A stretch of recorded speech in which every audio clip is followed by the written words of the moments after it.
Dialogando con el padre Raúl Sánchez. Bien, el próximo domingo 24 de mayo del 2020 vamos a celebrar la asunción de nuestro Señor Jesucristo a los cielos.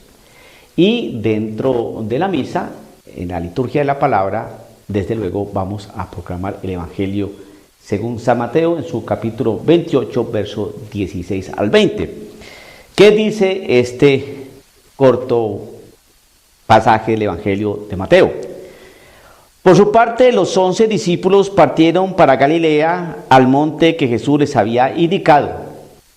Cuando vieron a Jesús, se postraron ante él, aunque algunos todavía dudaban. Jesús se acercó y les habló así: Me ha sido dado toda autoridad en el cielo y en la tierra. Vayan pues y hagan que todos los pueblos sean mis discípulos, bautizándolos en el nombre del Padre, y del Hijo, y del Espíritu Santo, y enséñenles a cumplir todo lo que yo les he encomendado a ustedes. Yo estoy con ustedes todos los días hasta el fin de la historia. Palabra del Señor. Bueno, aquí hay que mirar unos aspectos claros y claves, porque el Señor nos da una orden. Eso es lo que algunos teólogos, tanto católicos como protestantes, llaman la gran comisión, ¿no? El Señor nos encomienda algo, el Señor nos manda algo, el Señor ordena algo. Jesús se acercó a ellos cuando subieron al monte donde el Señor les había indicado que iba a estar, y entonces dice lo siguiente: se acercó a los discípulos y les habló así, 2 puntos. Me ha sido dada toda autoridad en el cielo y en la tierra. ¿Qué significa eso? Si a Jesús se le ha dado toda la autoridad en el cielo y en la tierra, ¿qué significa eso? Que Él tiene, que es el que manda, que tiene autoridad, que tiene todo el poder. Se le ha dado toda la autoridad. Me ha sido dada toda autoridad, no una parte de la autoridad, no un 30% de la autoridad, sino toda autoridad en el cielo y en la tierra. Es decir, en términos así muy sencillos, muy populares, que todos podamos entender, eso significa: aquí el que manda soy yo, punto. ¿Quién es el que manda? Cristo Jesús. No hay más. Se le ha dado todo poder. Pero es que el demonio tiene poder. Sí, pero no todo. El demonio tiene mucho poder. Sí, pero no todo. ¿Quién es el que tiene el poder? Todo el poder. Cristo Jesús. Porque se le ha dado en el cielo y en la tierra. Jamás se le olvide a usted eso. Si usted tiene presente eso, que el Señor tiene todo el poder y que ese poder lo va a ejercer tanto en el cielo como en la tierra, vaya usted tranquilo. Así usted tenga todos los problemas del mundo, así usted esté pasando dificultades, así usted se sienta atemorizado, arrinconado, se le ha dado todo poder al Señor. Y si usted confía y tiene fe en aquel que tiene todo el poder en el cielo y en la tierra, confíe y no dude, vaya tranquilo.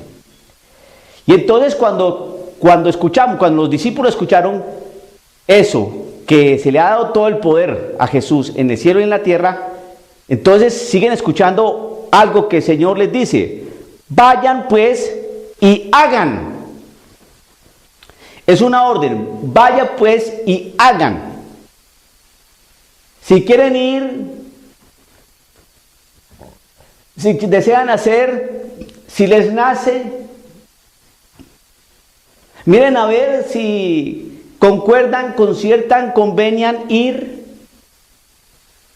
Cuando les plazca, cuando tengan tiempo en sus múltiples ocupaciones, a ver si miran su agenda, a ver si pueden ir. No, vayan pues y hagan que todos los pueblos sean mis discípulos. Que todos los pueblos. No que el pueblo latinoamericano o los pueblos americanos, el Islam no lo toque. Asia no lo toque. Por estas zonas del norte de África, por allá no vaya. No, no, no, no. No, no. Vayan pues y hagan que todos los pueblos sean mis discípulos. Que todos los pueblos sean discípulos ¿de quién? De Jesús, desde que tiene todo el poder en el cielo y en la tierra. Hacer discípulos. ¿Cómo se hace discípulos? ¿Cómo se hacen discípulos en todos los pueblos?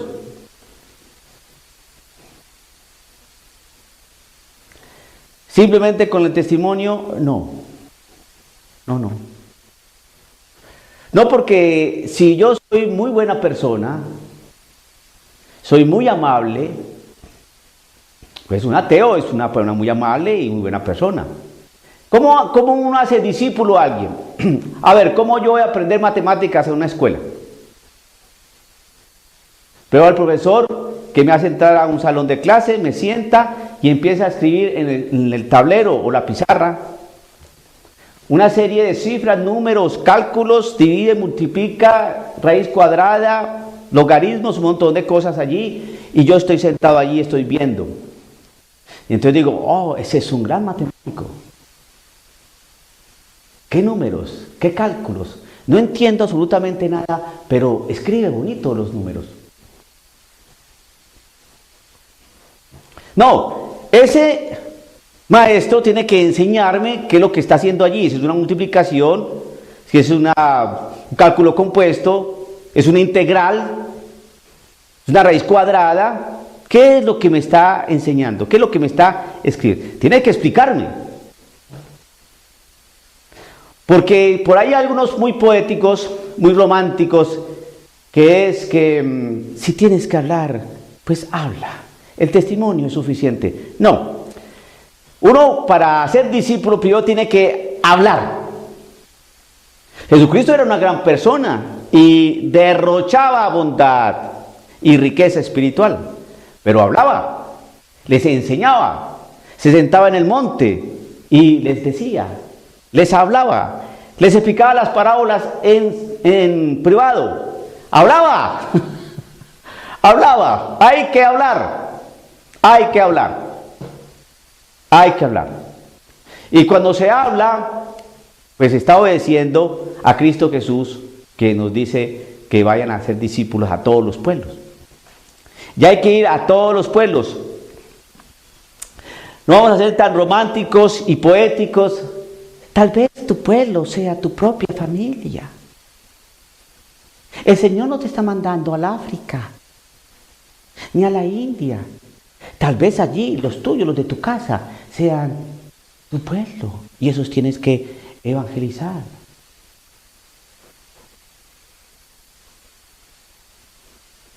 Sí, podría ser.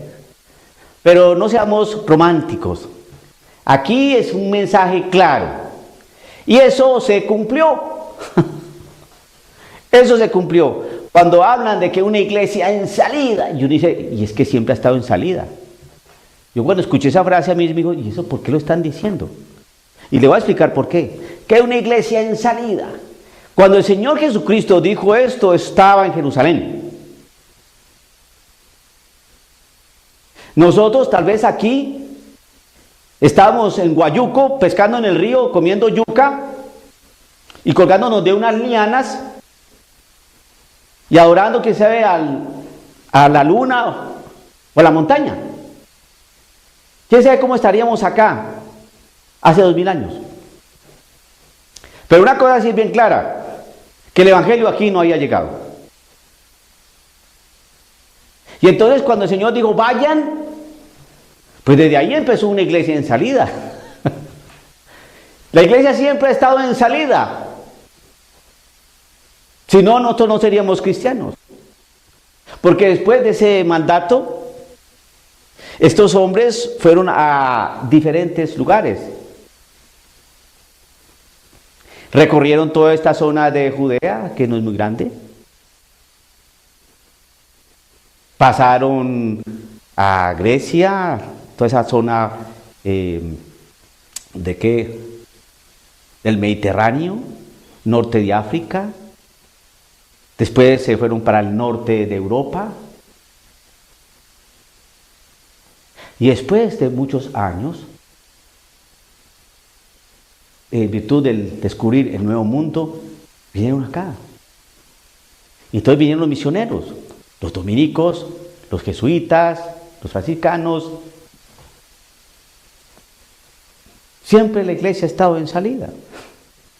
Si no hubiera sido así, estarían concentrados allí todavía en Jerusalén, en el Ponto, en Fenicia, en Siria, en todas estas zonas cercanas a Jerusalén. Pero no, fueron y obedecieron a Cristo Jesús. Y por eso hay cristianos en muchas partes del mundo. Creo que son contados los lugares donde no hay cristianismo. Pero en todas partes se conoce a Cristo Jesús. Se cumplió eso, de hacer discípulos. Bautícenos en el nombre del Padre, del Hijo y del Espíritu Santo. Eso se ha hecho. ¿Usted ha bautizado en el nombre del Padre, del Hijo y del Espíritu Santo? Claro que ahorita hay otros, ¿no? Los unicitarios, pentecostales, ¿no? Que hay que bautizar en el nombre de Jesús. Es en el nombre de Jesús. Y se les muestra este texto, no, ese texto es un texto espurio, manipulado, que apareció tardíamente porque tienen labia para inventarse cosas. Que los apóstoles nunca bautizaron en el nombre de Jesús, en el nombre del Padre, del Hijo y del Espíritu Santo, sino en el nombre de Jesús. Y nos muestran los textos. Y bautizaron en el nombre de Jesús. Entonces ellos piensan que decir en el nombre de Jesús es decir Jesús. En el nombre de Jesús significa de parte del Señor. Hágalos entender, pero como son iglesias tan nuevas, ellos inventan su teología. Y ahí van bautizando algunos en el nombre de Jesús, no en el nombre de un Dios trino. Pero bueno, eso es asunto para otro programa. Aquí la cosa es que vayan por todo el mundo y anuncien la buena noticia, bauticen en el nombre del Padre, del Hijo y del Espíritu Santo y enséñenles a cumplir todo lo que yo les he encomendado a ustedes. Para ser discípulos hay que enseñar. ¿Y enseñar qué? Todo lo que el Señor nos ha enseñado. Y fíjese a ver qué es todo lo que el Señor nos ha enseñado. ¿Dónde está todo eso lo que el Señor nos ha enseñado? Aquí. Aquí. Aquí está todo lo que el Señor nos ha enseñado. Y en la tradición.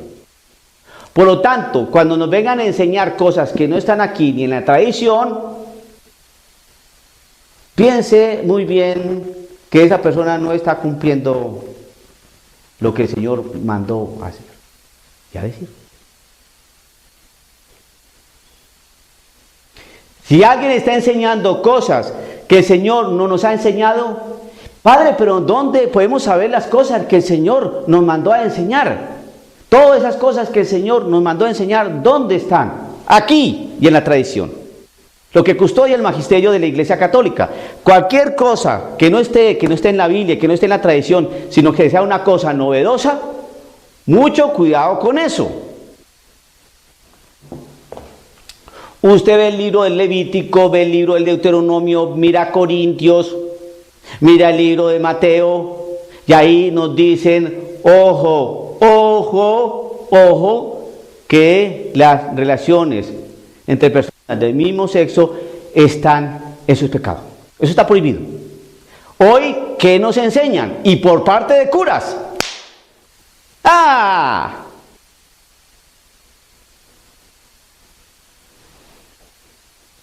¿Ven? Siempre se nos ha enseñado, el que coma mi cuerpo y bebe mi sangre tendrá la vida eterna. Mi carne es verdadera comida y mi sangre es verdadera bebida. Llega San Pablo en la primera carta a los Corintios, capítulo 11, verso 23 en adelante, y nos enseña que para poder comer el cuerpo de Cristo hay que examinar muy bien nuestra conciencia para poder comer el cuerpo de Cristo dignamente. Hoy que están enseñando la intercomunión, católicos casados con luteranos pueden ir los dos juntos al sacramento de la Eucaristía. Sí, pues es que el luterano no cree, no importa. Es que él no cree en la confesión, no importa. Pero es que la Biblia dice, no importa. Y entonces es cuando uno se pregunta, bueno, si todo lo que el Señor nos mandó a enseñar está en la Sagrada Escritura y en la tradición, entonces ¿por qué nos están enseñando otra cosa? He ahí donde está el problemita. Y dice el texto lo siguiente: y enséñenles a cumplir todo lo que yo les he encomendado a ustedes. Yo estoy con ustedes todos los días hasta el fin de la historia. Él va a estar siempre con nosotros. Pero Él nos advierte que vamos a estar en batalla. Esto es una lucha, que vamos a estar perseguidos, que nos van a ridiculizar, que nos van a llegar las autoridades, que nos van a silenciar. Los apóstoles desde un principio recibieron azotes, cárceles. Esto es batalla pero por ahí dicen que los sacerdotes, que los laicos católicos no sigan que son soldados de Cristo. Esto no es una batalla, la vida cristiana es otra cosa, es estar abierto a las realidades del amor. ¿Ve? Esas no son cosas que el Señor nos ha enseñado. Mire que los mando como ovejas en medio de lobos. Esa sí es palabra del Señor. Esa. ¿Ve? Entonces, querido hermano, mucho cuidado con las cosas que le enseñan. Aténgase a la palabra del Señor, y esto el Señor lo va a decir el día de la ascensión. Hay unas recomendaciones bien claras. El Señor está con nosotros y no nos va a abandonar. Pero lucha sí vamos a tener, y mucha. Dialogando con el padre Raúl Sánchez.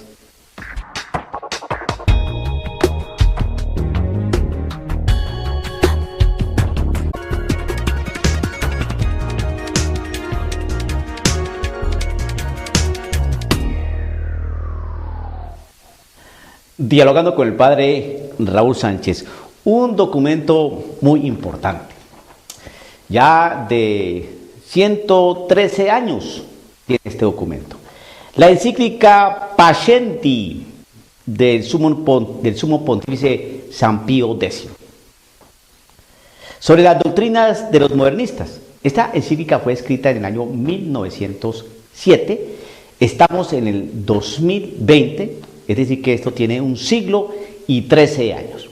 Y desde aquella época, este romano pontífice, este papa, que hoy es santo, pues estaba viendo toda esa realidad.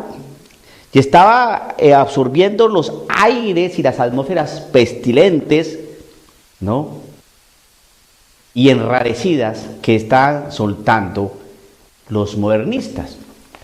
Pero si este hombre santo escribió esta encíclica, ¿por qué la escribió? Vamos a mirar.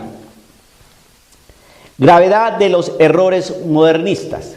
Dice el romano pontífice, su santidad San Pío X.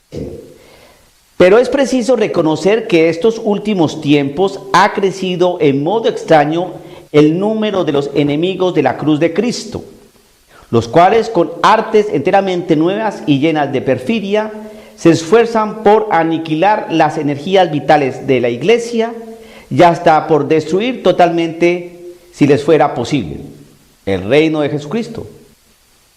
Guardar silencio no es ya decoroso. Lo está diciendo en aquella época, hace más de 100 años. Guardar silencio ya no es decoroso. Si no queremos aparecer infieles al más sacrosanto de nuestros deberes, y si la bondad de que hasta aquí hemos hecho uso, con esperanza de enmienda, no ha de ser censurada ya como un olvido de nuestro ministerio. Lo que sobre todo exige de nosotros que rompamos sin dilación el silencio es que hoy no es menester ya ir a buscar los fabricantes de errores entre los enemigos declarados. Se ocultan y ellos objeto de grandísimo dolor y angustia en el seno y gremio mismo de la iglesia, siendo enemigos tanto más perjudiciales cuanto lo son menos declarados. Son más perjudiciales cuanto lo son menos declarados. Es lo que nuestro Señor Jesucristo llamaba lobos vestidos con piel de oveja.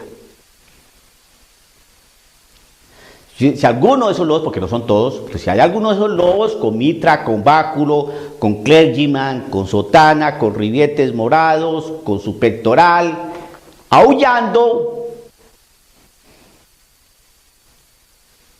Pero entonces ahí es donde uno descubre, ¿no? Si es verdaderamente una oveja o un lobo, por la voz. Quiero volver a leer. Lo que sobre todo exige de nosotros es que rompamos sin dilación el silencio. Es que hoy no es menester ya ir a buscar los fabricantes de errores entre los enemigos, es decir, los ateos, los protestantes. Se ocultan y ello es objeto de grandísimo dolor y angustia. Ojo lo que dice el Papa. Es objeto de grandísimo dolor y angustia. Nos duele y nos preocupa muchísimo en el seno y gremio mismo de la iglesia, siendo enemigos tanto más perjudiciales cuanto les son menos declarados. Están ahí. Son más perjudiciales porque se mueven como perro por su casa. Hablamos, venerables hermanos, de un gran número de católicos seglares y, lo que es aún más deplorable, hasta de sacerdotes, los cuales, sobre pretexto de amor a la iglesia, faltos en absoluto de conocimientos serios en la filosofía y teología, e impregnados, por lo contrario, hasta la médula de los huesos, con venenosos errores, bebidos en los escritos de los adversarios del catolicismo, se presentan con desprecio de toda modestia como restauradores de la iglesia.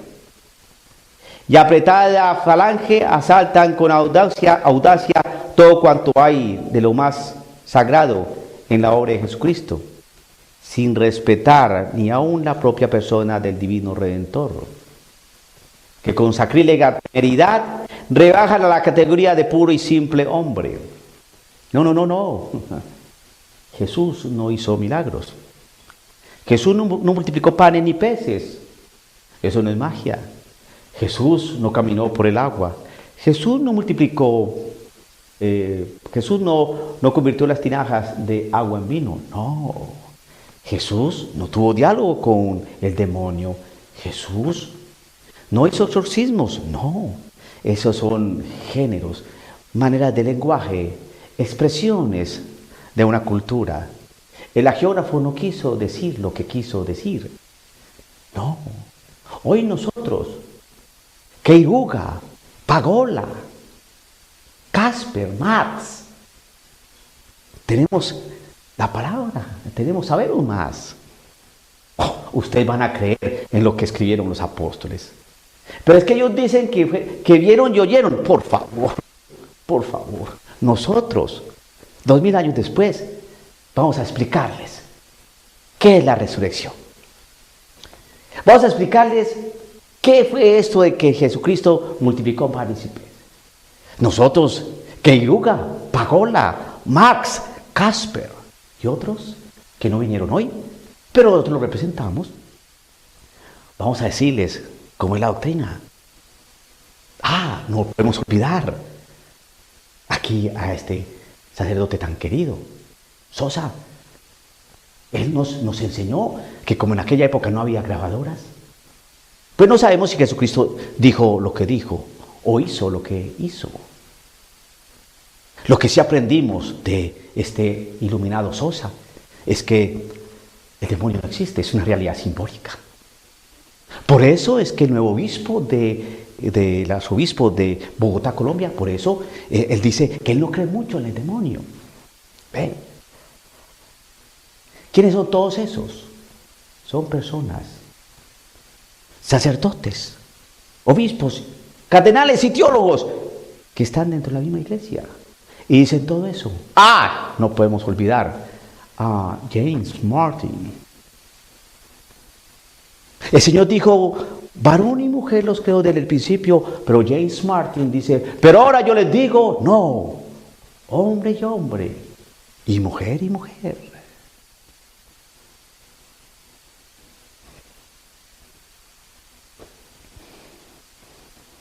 Ellos traman la ruina de la iglesia, no desde afuera, sino desde dentro.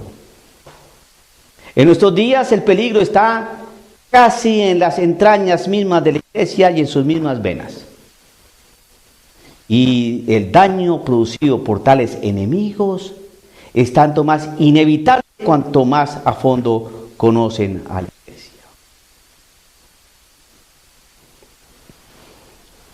Pascendi, carta encíclica de San Pío X. Eso no lo estoy diciendo yo. Yo simplemente estoy proponiendo los ejemplos actuales de una realidad que se ha venido tejiendo desde hace más de 100 años y que hoy estamos viendo los frutos, y que este visionario y profeta San Pío X lo pudo oler la pestilencia a azufre, y hoy el hedor es más contaminante. Y lo advirtió también otro Pablo VI, ya en el año 1968, cuando dijo que por una de las fisuras de la iglesia se ha entrado el humo de Satanás, que apesta y hiere.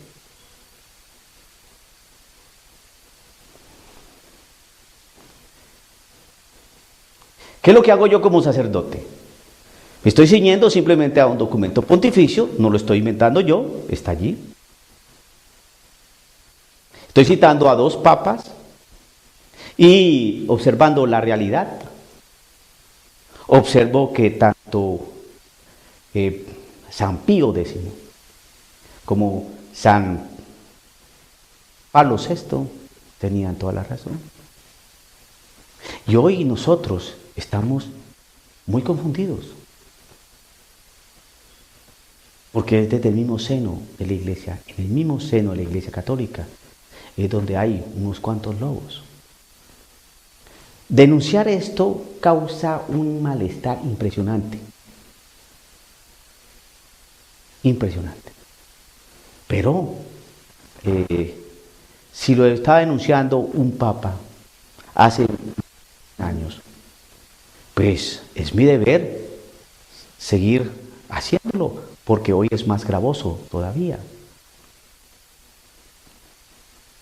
Antes lo decían y se manifestaban todo este tipo de herejías, ¿no?, y de planteamientos modernistas de una manera un poco soterrada, socavada.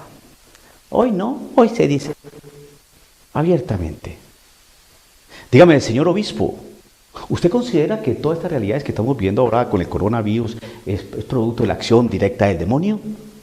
Mira, ¿qué te puedo decir, amiguito? Yo no creo mucho en el demonio. Solo esa belleza, esa perla. Bueno, como en la época de Jesucristo no había grabadoras, pues no sabemos si dijo lo que... ¿Y entonces los testimonios qué? Cuando dice acá, en la obra de Jesucristo, sin respetar ni aún la propia persona del divino Redentor, que con sacrílega temeridad rebajan a la categoría de puro y simple hombre. Habló espléndidamente. Es un hombre muy inteligente. Jesucristo, por favor, es un iluminado, es un profeta. No, pero espere. No es hijo de Dios. No es hijo de Dios. Es uno de tantos. Pero es que es el camino que nos lleva al Padre. No, ahorita no. Hablemos de fraternidad, pero no nos compliquemos la vida ahorita con paternidades.